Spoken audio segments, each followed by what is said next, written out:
10 موضے لکھ کر اپنے گھر میں رکھ لے گا، اس کا گھر ہر قسم کی آگ سے محفوظ ہوگا۔ سبحان اللہ۔ معجزات، نبی کریم علیہ السلام کی ولادت سعادت کے وقت معجزات کا ظہور ہوا۔ سرکار کی ولادت کے بعد بچپن سے لے کر جوانی تک معجزات کا ظہور ہوا۔ مصطفیٰ کریم علیہ السلام کے اعلان نبوت کے بعد بھی معجزات کا ظہور ہوا۔ وہ چاند کو 2 ٹکڑے کرنا، سبحان اللہ، معجزۂ مصطفیٰ، پھر چاند کو چھوڑ دینا، معجزۂ مصطفیٰ، ڈوبے ہوئے سورج کو واپس اثر پر لانا، معجزۂ مصطفیٰ۔ مصطفیٰ کریم علیہ السلام ابو جہل کی مٹھی میں کنکریوں کا کلمہ پڑھنا، معجزۂ مصطفیٰ۔ درخت کا جڑوں سمیت اپنے آپ کو زمین سے اکھاڑ کر سرکار کے لیے چھاؤں بنانا، معجزۂ مصطفیٰ۔ درختوں، پتھروں، دریاؤں اور سمندروں کا مصطفیٰ کی بارگاہ میں درود و سلام کے نذرانے پیش کرنا، معجزۂ مصطفیٰ۔ جنگل کے درندوں کا سرکار کی بارگاہ میں سلام پیش کرنا، معجزۂ مصطفیٰ۔ سبحان اللہ، یہ معجزات ہے مصطفیٰ کی حدیث کی کتاب میں ہے۔ اور وہ کہتے ہیں جس رات نبی کریم علیہ السلام کی ولادت پر میں نے پچھلے دنوں ایک ریسرچ پڑھی، ڈاکٹر کرسچن تھا، ڈاکٹر مائیکل نیکارن۔ وہ کہتے ہیں کہ میں نے 80 دنیا کے سب سے بڑے سائنٹسٹ اکٹھے، 80 سائنسدان اور دنیا کے جو بہترین ذہن تھے سارے میں نے جمع۔ میں نے انہیں ایک ٹاسک دیا، میں نے کہا اب سے لے کر پیچھے چلتے ہیں، اس دنیا میں بڑی بڑی آفات و بلیات آئی، طوفان آئے، بڑی بڑی وبائیں آئیں، بڑے بڑے بیماریاں آئیں۔ اب تو ہم ان پر کنٹرول کر لیتے ہیں، بھئی اس سے پہلے کون کون سی آفات آئیں، کب کب آئیں۔ وہ ریسرچ کرنے بیٹھ گئے 80 سائنٹسٹ، اور کیسے ریسرچ کرتے ہیں؟ انہوں نے تاریخ کی کتابیں پڑھی، حضرت عیسیٰ علیہ السلام کو پہنچے، عہد نبوی سے بھی پہلے تک، کیونکہ عیسائی تھے، انہوں نے اپنے مطلب کی چیزیں نکالنی تھی، اپنے مطلب کی چیزیں اخذ کرنی تھی۔ تو وہ ڈاکٹر لکھتا ہے کہ ہم ریسرچ میں ایک ایسی جگہ پر پہنچے کہ طوفان نوح کے بعد سب سے زیادہ جو نقصان ہوا تھا وہ 536 عیسوی میں ہوا تھا۔ طوفان نوح کے بعد سب سے زیادہ نقصان 536 عیسوی۔ یہ وہ دور، ایسا دور تھا عیسیٰ علیہ السلام کے آسمان پہ اٹھائے جانے کے بعد 536 سال بعد ہوا کیا؟ ایک آتش فشاں پہاڑ بہت بڑا وہ پھٹ گیا، اس میں سے گرد اتنی نکلی، اس میں سے دھواں اتنا نکلا کہ اس نے دنیا کے 1/3 حصے کو اپنی لپیٹ میں لیا، اور وہ اتنی گرد تھی، اتنا دھواں تھا شدید کہ اندھیرے کے بادل چھا گئے، سورج جب نکلتا پتہ بھی نہ چلتا کہ کب سورج نکلا کب غروب ہو گیا۔ ابتداءً حالت یہ تھی کہ دنیا کا 3 حصہ، اس میں ایشیا بھی شامل، مڈل ایسٹ، عرب کنٹریز بھی شامل، یورپ کی کنٹریز بھی شامل، ایسا دھواں، اور ایک طویل عرصے تک وہ دھواں رہنے کی وجہ سے سورج کی روشنی زمین پر نہ پڑنے کی وجہ سے زمین سے فصلیں اگنا بند ہو گئی، زمین پر بارشیں بند ہو گئی، وبائی امراض بہت بڑی تھی، ایسی مرضیں جو اس وقت کے طبیب ان مرضوں کو لا علاج کرا دیتے، اور کتنا عرصہ یہ سلسلہ چلا 34 سال مسلسل، جیسے جیسے دن ڈھلتے گئے، سال گزرتے گئے، دھواں کم ہوتا گیا، ایون کہ یہ پوزیشن یہاں تک آ گئی کہ آخری جو سال تھے آخری سالوں میں کچھ سورج کی روشنی آتی، کچھ سورج کی کرنیں کہیں کہیں آتی. یہ سورج اللہ رب العزت کی نعمت ہے. یہ نعمتیں کیا ہے؟ کسی ایگریرین سے پوچھے نا وہ آپ کو بتائے گا کسی سورج کی وجہ سے آپ کی فصلیں پکتی، کسی سورج کی روشنی کی وجہ سے زمین میں آپ نے جو فصل بیج بوتے ہیں وہ پھوٹتے ہیں. اسی سورج کی روشنی کی وجہ سے، حدت کی وجہ سے، گرمی کی وجہ سے اللہ رب العزت اس زمین پر جو بیماریاں ہوتی ہیں، کئی لا علاج بیماریوں کا علاج کیا. 2019 میں جب کرونا آیا ڈاکٹر کیا کہتے تھے؟ زیادہ سے زیادہ دھوپ میں بیٹھے. بھائی دھوپ میں ایسی کیا تاثیر ہے؟ دھوپ میں بیٹھنے کی بیماری کم ہو جائے. یہ قانون کی قدرت ہے کہ اللہ رب العزت نے سورج کی کرنوں میں بھی شفا ہے. کس کے لیے؟ تمہارے اور میرے لیے. خیر وہ کہتا ہے سن 571 عیسوی کی ایک رات اچانک ایسی آئی کہ جب دنیا صبح اٹھی تو سورج کی کرنیں ڈائریکٹ زمین پر پڑی. تو بادل چھٹ چکے تھے، بارشیں ہو گئی، اور جیسے ہی سورج کی کرنیں زمین پر پڑی تو وہ جو وبائی امراض تھی جن جن لوگوں پر پڑی اللہ نے شفا دی. سبحان اللہ. بیماریاں ختم ہو گئی، فصلیں پھلنے پھولنے لگ گئی. اور وہ 571 عیسوی کون سی رات تھی؟ 571 عیسوی اٹھا کر دیکھیں تاریخ کی کتابیں، یہ وہی رات تھی جس رات مصطفیٰ کریم علیہ السلام کی ولادت باز تھی. سبحان اللہ.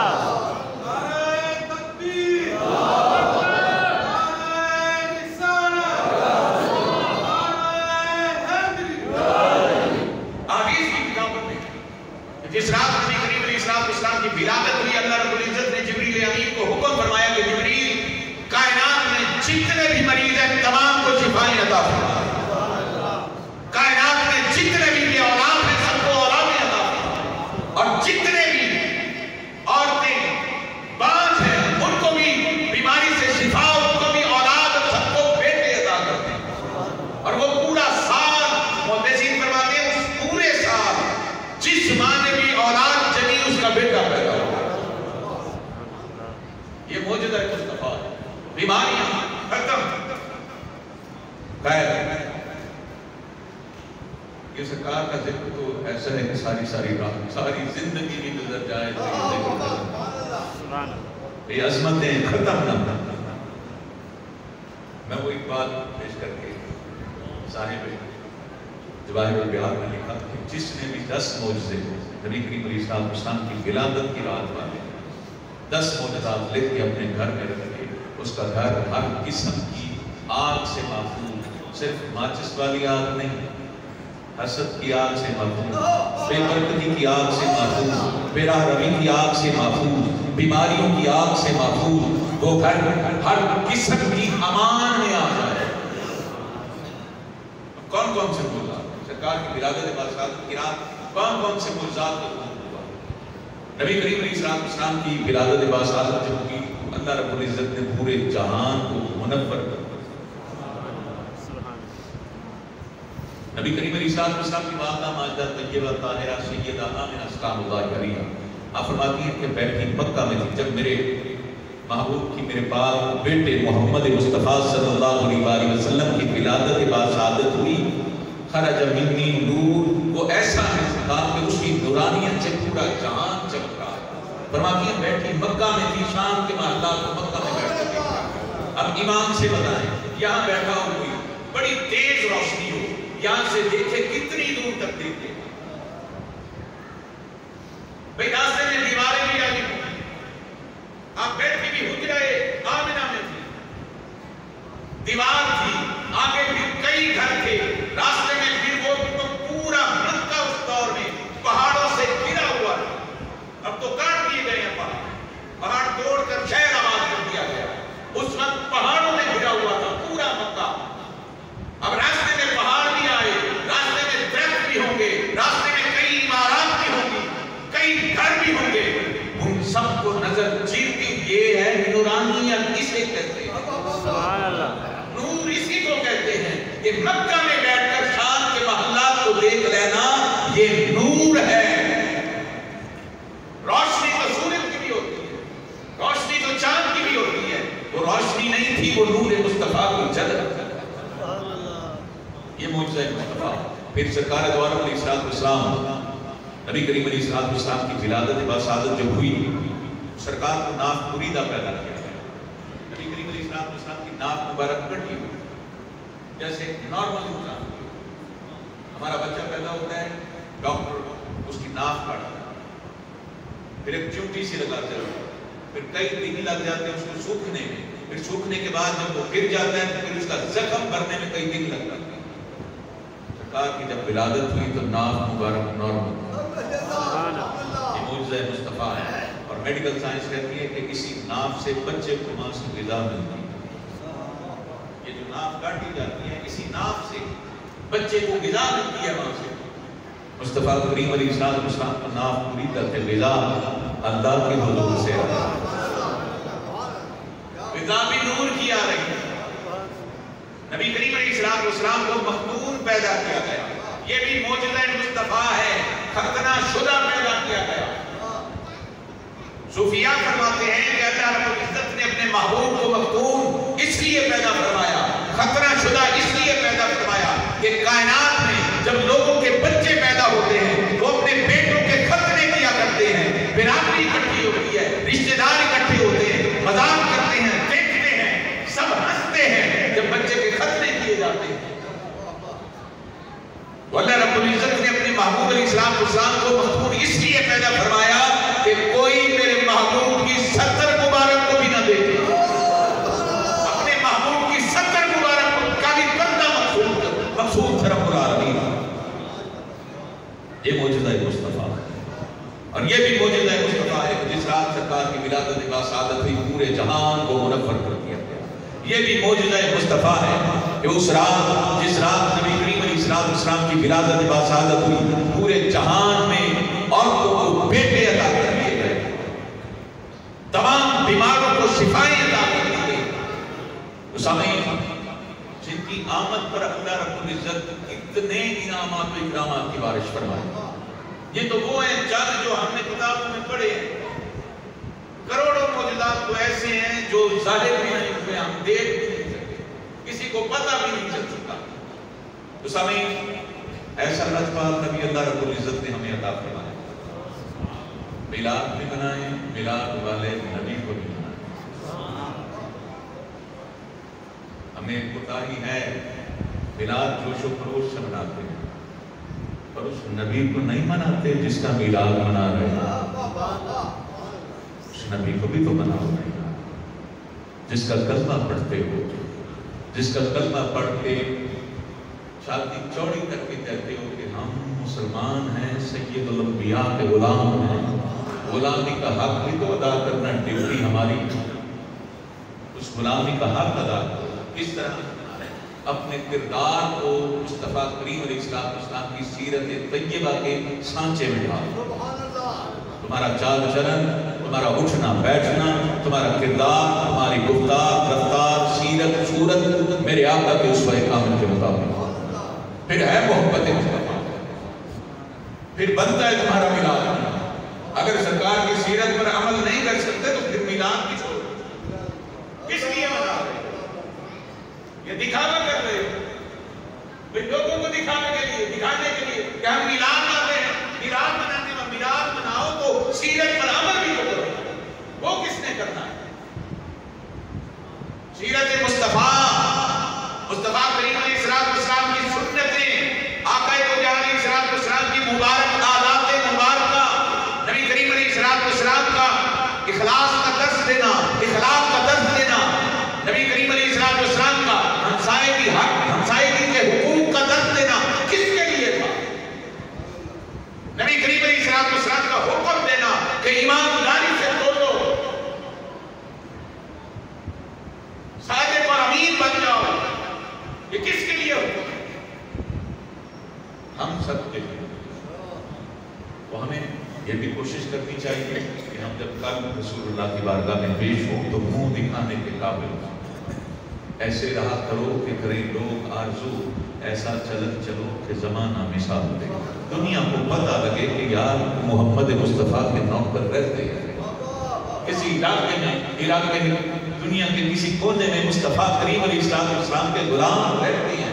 دنیا کو پتہ چلے یہ کیا پیدا ہوئے آئے, دنیا میں دکانداری کی, ویوپار کیا, پیسہ اکٹھا کیا, بچوں کے لیے چھوڑا اور مر گئے. پتہ ہی نہیں کیا ہوا, قبروں کے نشان مٹ گئے. ایسی زندگی گزارنا جیسے داتا گنج بخش علی حجویری نے, ایسی زندگی گزارنا جیسی بہاولت ذکریہ ملتانی نے گزاری, شاہ سلیمان قاسمی نے گزاری, قبلہ عالم بہاروی نے گزاری, خواجہ فرید نے گزاری, بابا فرید نے گزاری, حضرت لال شہباز قلندر نے گزاری, حضرت سیدنا عثمان مربندی آپ کا نام. اور لوگوں نے عجیب ایک ان کے نام کا سسٹم چل رہا ہے, وہ جو قلندری ہیں آج کر کے. توبہ میں وہی وہ سید زادہ ہے اور وہ باشرہ سید زادہ ہے. یہ وہ شخصیت ہے حضرت سیدنا عثمان مربندی کے جنہوں نے حضرت بہاولت ذکریہ ملتانی کے درس میں شیخ الحدیث ہوا کرتے تھے. دار الافکار کون چلاتا تھا؟ حضرت سیدنا عثمان مربندی لال شہباز قلندر چلایا. فتوے دیا کرتے تھے, عالم کیا. ہم نے کیا بنا دیا؟ قلندر بنا دیا, ملنگ بنا دیا, بند پیتے. اور آپ کو بتائیے یہ وہ شخصیت ہے جنہوں نے ساری زندگی شریعت مصطفیٰ پر عمل کیا اور درس بھی شریعت مصطفیٰ پر. اب کوئی بندہ ان کا نام لے کر قلندری بن جائے, نام کرے استعمال سید زادے کا, اور یہاں خرافات بنتا پھرے, خرافات کرتا پھرے, حرام کاریاں کرتا پھرے. ایسے لوگوں سے محفوظ رہی, ایسے لوگوں سے بچے. یہ اللہ والے میں نے کسی پر ہٹ نہیں کرتا. میں گیا وہاں آدمی تھی, میں نے بادشاہ باز قلندر تھا اور حضرت سیدنا شیخ صدر الدین بادشاہ چکر شریف, آپ کے والد گرامی حضرت سید بدر الدین باقی, یہ ہمارے آبا و اجداد ہیں, ہم انہی کی اولاد میں سے. سبحان اللہ. تو میں کہہ رہا ٹوپی پہنی ہوئی ماڑی گیا وہاں جا کر تشریف پڑھا. تشریف پڑھنے کے بعد ایک بندہ آیا, کہتا کہاں سے آیا؟ شیعہ سنی کہ بابا جی تو شیعہ تھے. شیعہ ہونے کی دلیل تیرے پاس کیا ہے؟ میں نے کہا یہ وہ علم لگا ہوا ہے, ہاں ادھر یہ نکارہ لگا ہوا ہے. میں نے پوچھا, میں کہ یہ مسجد کیوں کھڑی ہے؟ یہ مسجد ادھر کیوں کھڑی ہے؟ یہاں تو امام باڑا ہونا چاہیے, یہ مسجد یہاں کیوں کھڑی ہے؟ اور آپ جہاں جائیں, جس اللہ کے ولی کی مزار پر جائیں, میں شیعوں سے میں کسی سے کوئی اختلاف نہیں, سب کا اپنا معاملہ ہے, سب نے اپنا جواب دینا.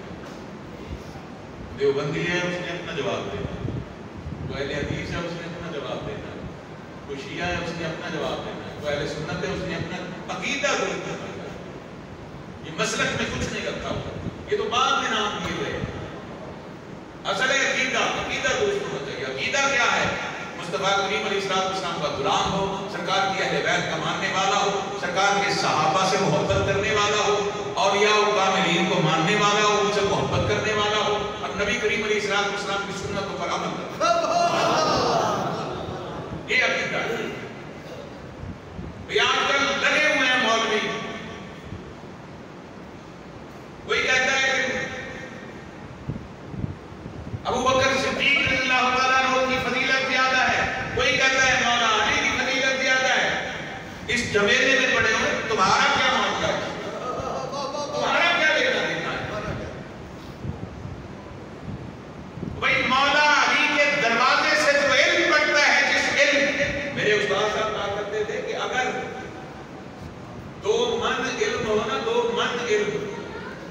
کو سنبھالنے کے لیے 5 من عقل کی ضرورت ہے. یہ میں بہت بڑی بات کر رہا ہوں. 2 من علم ہو نا کسی کے پاس, 5 من عقل کی ضرورت ہے اس علم کو سنبھالنے کے لیے. اب جس کے پاس علم ہو 5 من اور عقل ہو 2 من, وہ کس طرح سنبھلے گا؟ وہ تو پھر مولویوں کو اوپر سے ہی گزرے گا. یہی کچھ آج ہو رہا. کتابیں بہت پڑھ لی ہیں, عقل ہے نہیں. تو بھائی ادب کے دائرے میں رہو. یہ تو وہ بارگاہیں ہیں سیدنا ابوبکر صدیق, سیدنا فاروق اعظم, سیدنا عثمان غنی, سیدنا مولا علی کرم اللہ وجہ الکریم, سیدہ کائنات کی ذات بابرکات, جہاں جبریل امین بھی ہاتھ باندھ کے کھڑے ہوا کرتے تھے. تم کس بات کی بولی ہو؟ تمہارے علم تو ایسے اٹھا کر پھینک دیے جائیں گے. ان اختلافی مسائل میں ہم نے نہیں پڑھنا. ہم رسول اللہ کے بھی غلام, رسول اللہ کے اہل بیت کے بھی غلام, رسول اللہ کے صحابہ کے بھی غلام, اللہ والوں کے بھی نوکر غلام. ہم سب کو ماننے والے ہیں. ہر اس شخصیت کی عزت و تقریم کرتے ہیں جسے اللہ رب العزت نے مصطفیٰ کے صدقے عزت عطا فرمائی. جس کو جو عزت ملی, کسی صحابی کو ملی تو مصطفیٰ کے صدقے ملی. مصطفیٰ کے نارائن اٹھانے کا صلہ ملا. اہل بیت تو ہے خود رسول اللہ کے گھر والے. تقابل نہ کیا کرو. یہ تقابل میں کہیں یہ نہ ہو یہ مقابلے کرنا شروع ہو جاتی ہے اہل بیت اور صحابہ کے. تمہارا کیا معاملہ ہے؟ یہ تو اعلیٰ اور افضل لوگ ہیں, ہم ادنا و کمتر لوگ ہیں. تو ادنا کی کیا ضرورت ہے وہ عرفہ و اعلیٰ لوگ کے بیٹھ کے تقابل کرنا؟ تو ہمیں اپنی اوقات میں رہنا چاہیے. مولوی اپنی اوقات میں رہے. ان لوگوں کے بارے میں بیٹھ کر تم تقابل نہ بیان کیا کر. بس تیری ڈیوٹی ہے کہ تجھے اگر کچھ تھوڑا سا علم مل گیا ہے حیا کر اور دائرے میں رہ کر اپنے معاملات کو چلا. بس کوشش کریں سرکار دو عالم علیہ السلام مسند دوسرے امام کے مطابق سرکار کی شریعت طیبہ کے مطابق زندگی گزرے. اللہ ہم سب کی حاضری اپنی بارگاہ میں منظور و مقبول فرمائے. آخر دعوانا الحمدللہ رب العالمین.